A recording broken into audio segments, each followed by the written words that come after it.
मोठी बातमी समोर येते. आदित्य ठाकरेंनी दिली नाशिकच्या तपोवनात भेट. नाशिकमधील पर्यावरण प्रेमींशी आदित्य ठाकरेंनी साधला संवाद. तपोवनातील वृक्षतोडीवरून आदित्य ठाकरे चांगलेच आक्रमक झाले. नैसर्गिक संसाधनं का नष्ट करताय असा सवाल देखील यावेळी आदित्य ठाकरेंनी उपस्थित केला.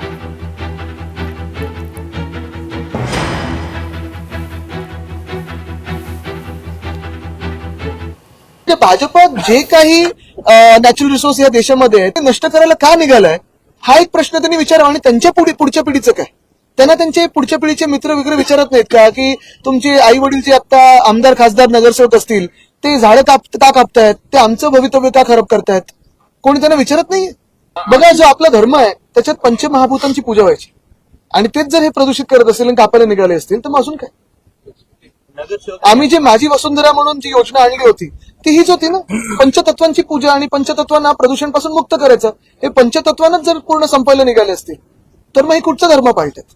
आणि भाजपाचा धर्म हा बिल्डर धर्म आहे. लोकशाही मराठी ऐका, पहा, जागरूक रहा.